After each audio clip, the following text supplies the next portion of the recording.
Son las 7:38, don Alberto López. Buen día, ¿cómo está? Excelente, muy contento de estar aquí. Hombre, fíjate, la gente cuando viene aquí se pone contenta. Y yo espero que los que nos estén viendo a través de ECO y nos estén oyendo a través de RPC Radio estén contentos también. Está comenzando el día, ya eso es razón para estar contentos. Los problemas están ahí para solucionarlos. Y los proyectos están ahí para que los perfeccionemos y si no son viables, y decir, esto no va para ningún lado. ¿Cómo ve usted el proyecto Chiriquí-Panamá, el tren? ¿Cómo lo ve? Mira, yo soy convencido de que a nivel nacional hay un consenso de que la gente quiere el tren. Si tú me preguntas a mí si yo quiero un tren, te voy a decir sí. Hoy mismo. Hoy mismo.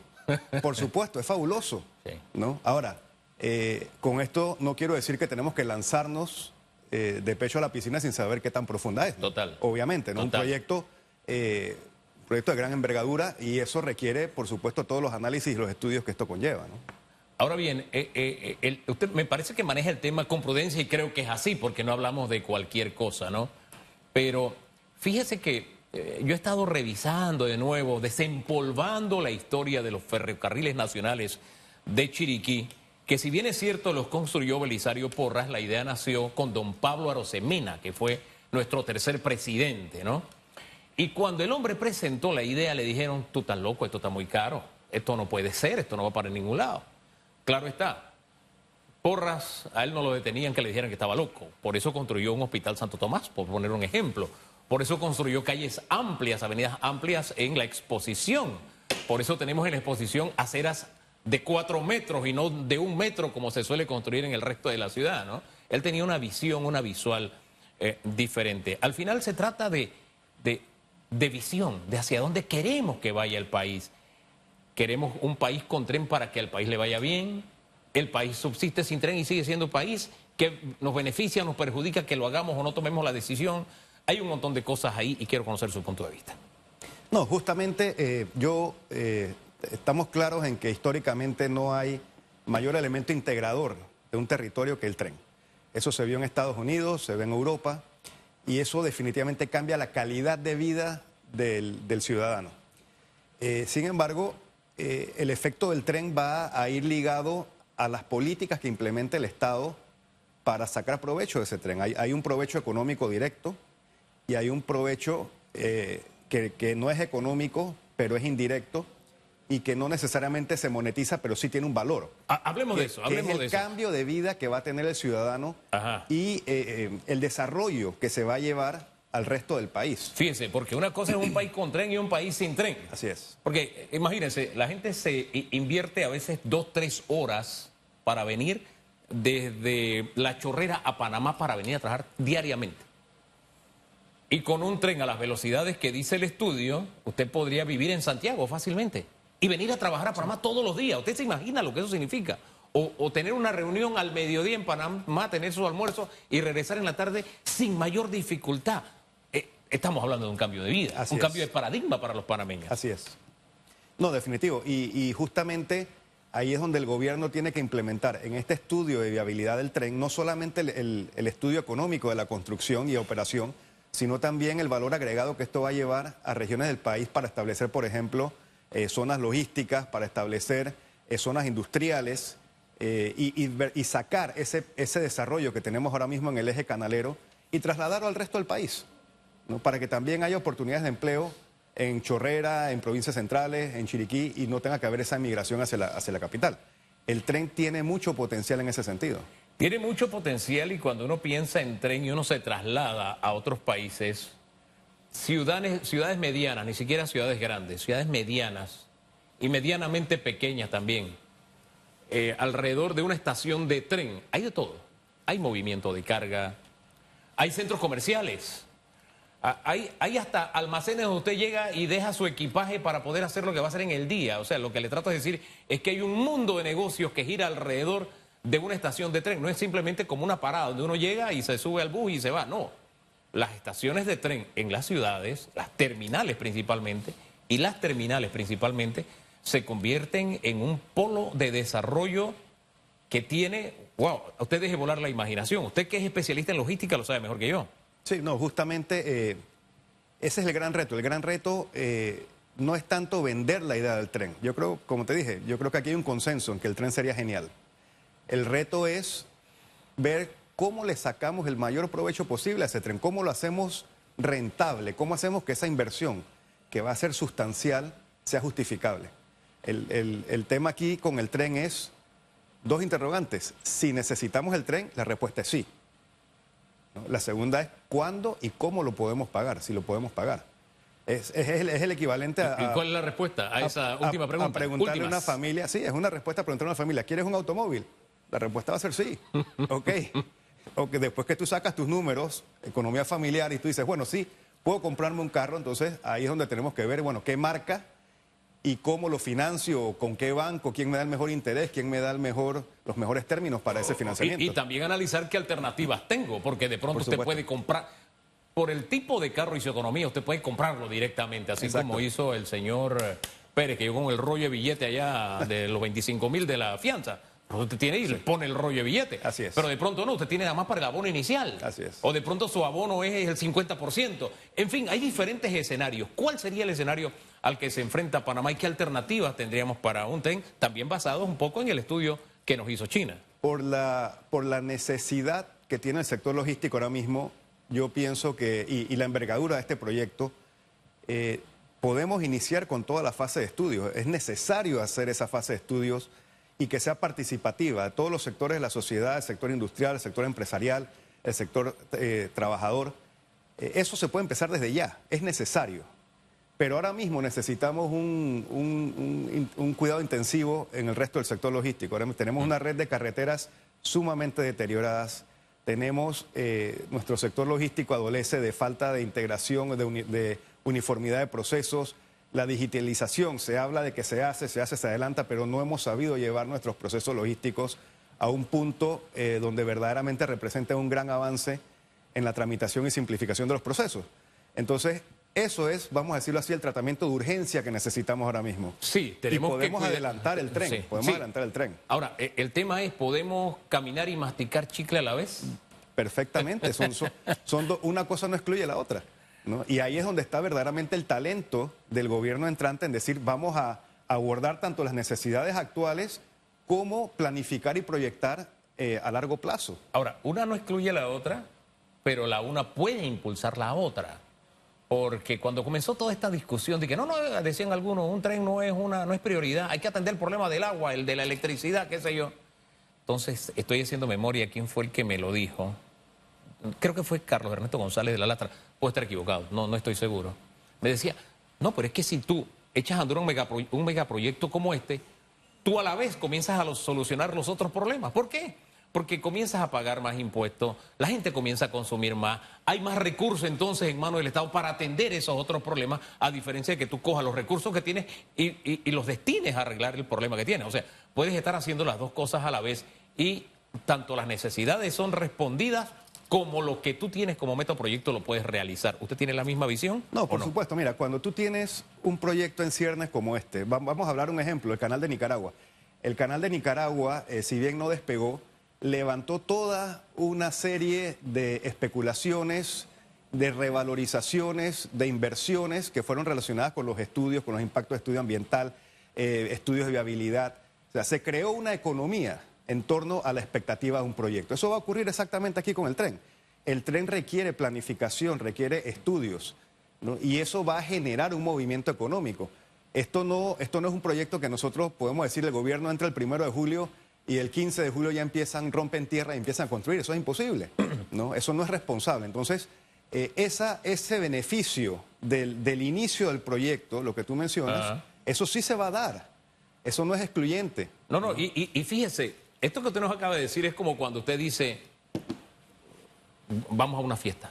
Usted antes de la fiesta comienza a preparar la ropa, comienza a visualizar cosas que va a hacer en la fiesta, comienza a pensar en, ¿cómo voy a ir? ¿Voy en Uber? ¿Voy en carro? ¿Voy en bus? ¿Me voy en el metro? En fin, hay una serie de cosas que pasan antes. Correcto.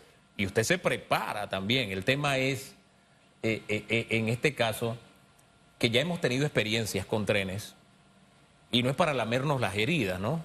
Pero en aquella época también se decía, hombre, es muy caro. Se comenzó. 40 millones fue lo primero que se destinó a ese tren que hizo el señor Porras. Pero nos quedamos a medias. Bueno, ni siquiera a medias. Dimos como el primer paso nada más. de los 20 pasos que debíamos haber dado, ¿no? ¿Qué hacemos para que en Panamá realmente sea un proyecto integrador que podamos llevar a la realidad, no en una década, no en 50 años, sino ahora? Se lo pongo sobre el tapete porque había quienes decían hay que darlo en concesiones APP por tramos para que se vaya desarrollando y hay una derrama impactante en la economía que lo está necesitando. ¿Eso es viable, no es viable? ¿Cómo Bueno, lo ve usted? lo importante es un tema de establecer una cultura de país logístico. Nosotros ¿La tenemos? No, lejos. Nosotros no podemos ser sujetos a cambios de políticas y cambios de planes cada 5 años que entra un nuevo gobierno, ¿no? De hecho, en el sector privado existe el Consejo Empresarial Logístico, que yo tuve el honor de presidir.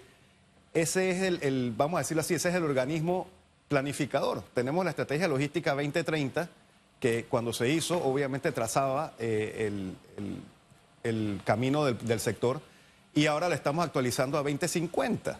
Entonces, el gobierno, los gobiernos, no este ni el que viene, todos los gobiernos tienen que tener una mentalidad de planificación a corto, mediano y a largo plazo. Eso es lo que nos va a permitir que un proyecto como un tren sea un proyecto que sea viable y redituable en el tiempo. El presidente Porras hizo un tren y las administraciones siguientes no le dieron continuidad y al final el tren, lo podemos ver ahí cómo quedó en boquete, está el vagoncito, o sea, no se le dio seguimiento a esa política de Estado. Entonces, para evitar eso es que tenemos que tener esa cultura de país logístico y no planificar a corto plazo. Tenemos que darle continuidad a los proyectos a largo plazo. Eso de la continuidad es lo que a veces resulta más difícil en este país. Bueno, hay varias cosas. Uno, la calidad de nuestras obras. Yo creo que tenemos que ponerle un poquito la lupa. Fíjese lo que pasó con este proyecto allá al entronque de Burunga, ¿no? Donde ahora dice el Ministerio de Obras Públicas, ya nosotros sabíamos hace 5 días. Daría vergüenza que usted como Ministerio de Obras Públicas diga que usted hace 5 días se enteró. Sí. Porque desde que se hizo el trazado, desde que se colocaron los primeros jerseys, usted tenía que haberse dado cuenta que eso estaba muy estrecho. Usted no tenía que esperar que estuviera terminándose o que fuera Germain a hacer un reportaje para entonces responder. Y yo me pregunto, ¿y la calidad de la obra? Porque nuestras obras realmente en Panamá, en algún momento tenemos que sincerarnos, son caras y no necesariamente usamos los materiales de primera calidad. Ahí está el aeropuerto de Tocumen. Vaya, ya usted ve pisos rajados, que no debe pasar. Usted debe usar materiales que le den a la obra una vida, una vigencia en el tiempo de 10, 15, 20 años. No es que al año usted tiene que cambiar los mosaicos, eso no puede ser. Los azulejos, no puede ser. Los lavamanos, no puede ser. O se lo pongo más sencillo, nuestras carreteras se reparan hoy, al mes. Ya hay huecos donde había huecos. Pero entonces, tenemos que sincerarnos en eso y los costos realmente, si se ajustan a una realidad o no. Porque a veces hay costos y hay costos. No sé, se lo pongo sobre la mesa. Es que ahí justamente es donde falla el gobierno. El gobierno no puede ser omnipresente. Y no estoy justificando la falta de supervisión. Lo que estoy tratando de decir es que el gobierno tiene que ser partícipe a la sociedad. Ahí tenemos la espía, tenemos los gremios especializados en cada sector, ¿no? Perfectamente el gobierno los puede invitar. Oigan, vengan acá, tengo este proyecto, necesito que ustedes también me den una mano aquí en la supervisión. O sea, el conocimiento está, los profesionales están y lo más triste es que están dispuestos a ayudar y colaborar gratis. Todo el mundo aquí, todos los que hacemos vida gremial, tenemos de alguna manera un interés en que el país salga adelante. Y sacrificamos y dedicamos tiempo nuestro personal a estas labores que no son remuneradas, pero es por el bien del país. Entonces el gobierno tiene que ser partícipe a los que tienen algún tipo de involucramiento en la industria. Ahí por lo menos digamos que yo le pondría un ganchito por lo que ha demostrado hasta ahora el señor Mulino. Porque venimos de gobiernos que, hombre, hay uno que dijo, yo no tengo que cogobernar. O sea, ¿y desde cuándo tú cogobiernas con quienes son tu jefe? No, tú tienes que oír a quienes son tu jefe.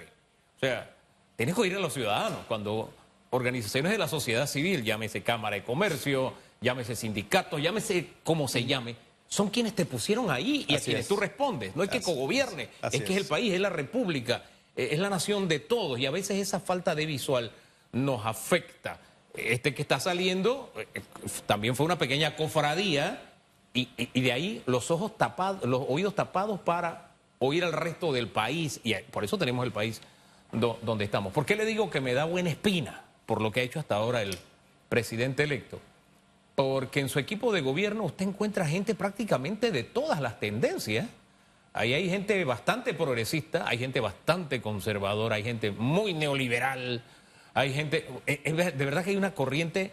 Me parece un hombre pragmático en ese sentido, de que ha puesto un espectro muy amplio en el equipo de gobierno que hasta ahora nos ha ofrecido así como, digamos, su carta de presentación de lo que podría ser su gobierno. También con el antecedente de que viene de APEDE, que es, hombre, APEDE por su naturaleza, ejecutivos, escuchan y ejecutan, estudian, analizan, ejecutan.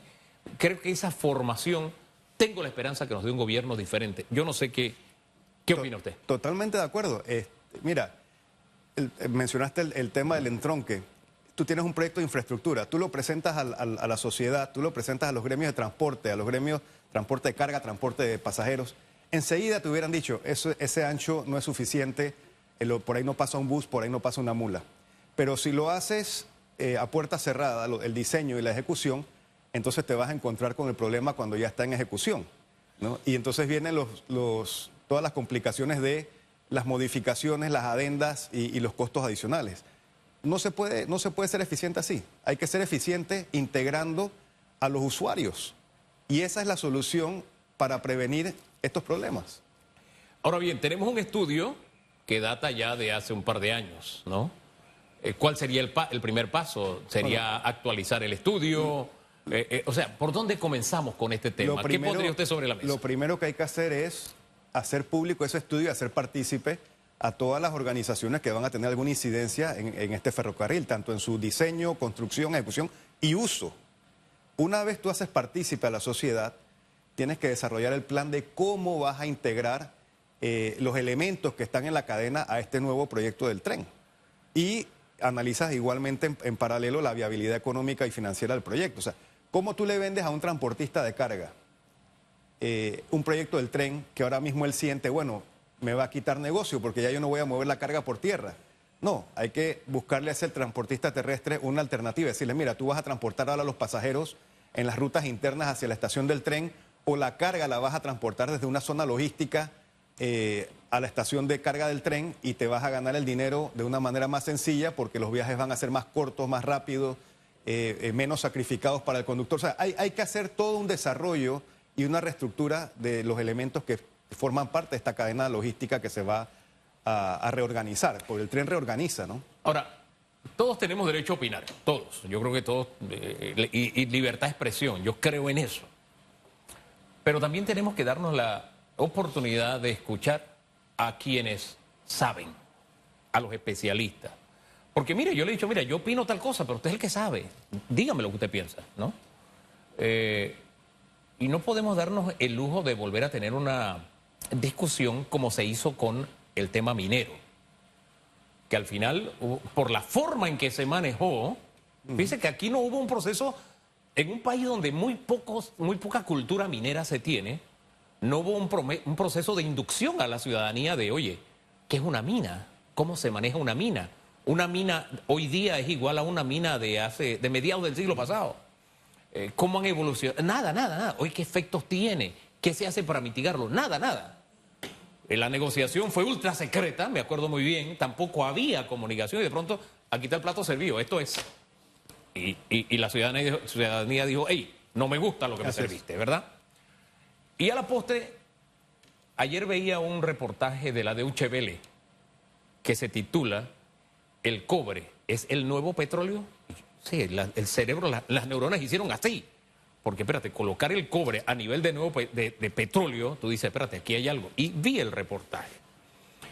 Y a la postre lo que nos toca es que quienes sabían de minería y sabían de este tema fueron los que menos hablaron. No pudimos hacer una simbiosis entre conservación y si nos conviene este negocio. Y menos en medio de la pasión que se desató por el plato que nos sirvieron, ¿verdad? Con el tema tren, con esa lección aprendida como país, me parece, no debemos darnos ese lujo y escuchar a los que saben. Así es. Porque una cosa es lo que piensa Chutupo, que cree que, no, hombre, pónganle un ramal a Iligandí. Y entonces, espérate, es que para ponerlo para Iligandí se requiere esto, esto. Y no es viable por esto. O sí es viable, excelente por esto y por esto. Pero al final escuchar a los que saben, darnos esa oportunidad para formarnos un criterio. En esa línea, ¿qué necesitamos? Que gente como los que componen COEL nos hablen a los panameños, nos orienten, nos guíen, nos digan, hey, cuidado por aquí, pero bien por acá. Me explico. Se lo pongo en la siguiente pregunta. ¿Podemos darnos el lujo de repetir los mismos errores que hemos cometido con otros proyectos que nos han abierto un hueco como país? Yo creo que el tema de la mina dejó una lección grandísima, no solo para el gobierno actual, sino todos los que siguen, y es el tema de la participación y la comunicación. Yo soy un convencido, como mencionaste, que el rechazo rotundo que hubo en el tema minero no fue solamente un tema ambiental, fue un tema también político, por la manera en que se manejó, ¿no? Yo conozco mucha gente que salió a protestar porque decían, a mí no me da la gana que este contrato se apruebe de un día para otro, y yo dije y no me escucharon, y entonces de esa manera no se puede gobernar de una manera productiva, ¿no? Entonces, con el tema del tren, es justamente mi preocupación es que tiene que hacerse de una manera participativa. Y no es un tema de cogobernar. Los gremios no están para cogobernar. Los gremios simplemente están para expresar puntos de vista y para coadyuvar. Queremos que el desarrollo venga al país. Un tren definitivamente va a traer industrias, no solo locales, sino también internacionales, ¿no? Y eso es un interés de los gremios y es un interés también de los trabajadores. Vamos por buen camino entonces, por lo menos si estamos conversando del tema. Totalmente. Dios quiere que no se quede conversación y que eso que ha dicho el presidente se convierta en hecho, porque a veces en Panamá también del dicho al hecho hay un larguísimo trecho. Y Dios quiere que sea algo que podamos los panameños concretar, porque necesitamos también para impulsar la economía algo que nos llene todos esos vacíos que tenemos, y una mega obra en ese sentido creo que impulsaría la economía del país. Lo dejo hasta ahí porque yo soy optimista con el proyecto, pero tenemos que hacer un alto. Yo podría pasar toda la mañana hablando de este tema, pero lo dejamos hasta ahí por hoy. Gracias, don Alberto López, por habernos acompañado. Gracias a usted por la invitación.